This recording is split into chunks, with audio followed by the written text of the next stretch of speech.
जय हिंद साथियों।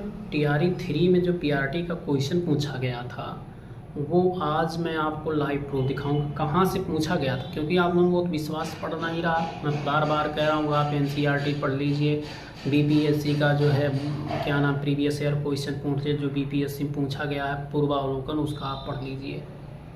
जो पीआरटी वाले रहेंगे आज स्पेशल पीआरटी वालों के लिए वीडियो है। पीआरटी वाले 6 से लेकर 9 तक का एनसीईआरटी पढ़ेंगे और प्रीवियस ईयर पेपर लगाएंगे और मैथ का भी बताएंगे मैथ कहाँ से पढ़ना है। मैथ आप प्रीवियस ईयर पेपर में जो बीपीएससी में पूछा गया है सीसैट में वो मैथ आप लगा लेंगे तो आपका वहाँ से सिलेक्शन पक्का हो जाएगा।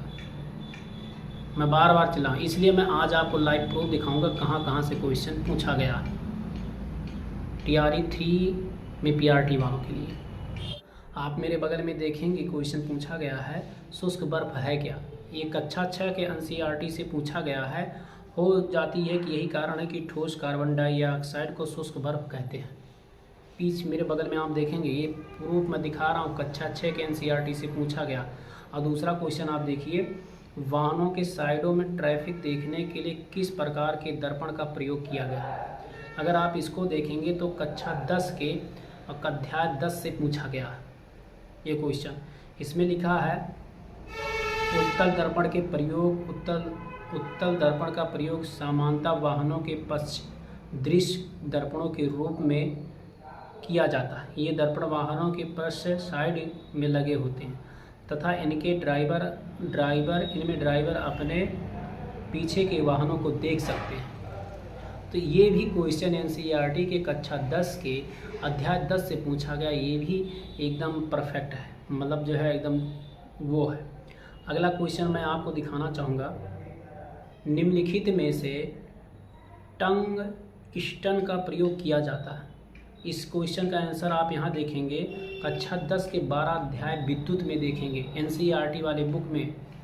तो इसमें आप देखेंगे क्या नाम है, इसमें लिखा तंतुओं के निर्माण में एक मात्र टंगस्टन का ही प्रयोग किया जाता है। ये क्वेश्चन एनसीईआरटी की कक्षा 10 के अध्याय 12 में विद्युत से पूछा गया है। बताइए 2 क्वेश्चन हो गया। अब सोनार तकनीक का प्रयोग होता है, इसको ध्यान से देखेंगे। ये भी कक्षा 8 के से पूछा गया अध्याय 12 से। ये भी कक्षा 8 से आप मेरे बगल में देख पा रहे होंगे, ये भी पूछा गया है, ठीक है। और अगला क्वेश्चन मैं जब कह रहा था बीपीएससी का प्रीवियस ईयर क्वेश्चन बार बार मैं कह रहा हूँ पढ़ लीजिए। और आएगा 100%। देखिए लॉग √2 32 का मान क्या है ये आप देख लीजिए। 67वें बीपीएससी के प्री 2022 में पूछा गया है, बगल में मेरे लगा। और दूसरा है Mahatma Gandhi and Bihar some and reminiscence के लेखक कौन है। ये भी बीपीएससी प्री 2022 में पूछा गया क्वेश्चन है। तो ये सब क्वेश्चन बार बार पूछे जा रहे हैं भी, इसलिए मैं बार बार कह रहा हूँ आप जो है एनसीईआरटी और प्लस बिहार बीपीएससी का जो पीसीएस का पेपर पूर्वावलोकन जरूर पढ़ें, तभी आपका टीआरई 4 निकलेगा। क्योंकि आगे कंपटीशन बहुत तेज़ है, तो आप इतना काम करें, इसलिए आपका जो है सिलेक्शन हो जाएगा इसी से। और मैं एक रिकमेंडमेंट करूंगा जो है क्या नाम है, कौन सा चैनल पढ़ें।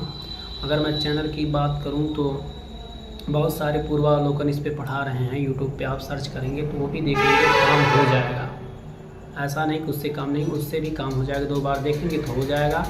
और दूसरी बात क्या नाम है, ये मेरे बगल में लगा है सामान्य अध्ययन का जो है बीपीएससी सामान्य अध्ययन का पूर्वावलोकन, इसको पढ़ेंगे तो इससे भी आपका काम हो जाएगा।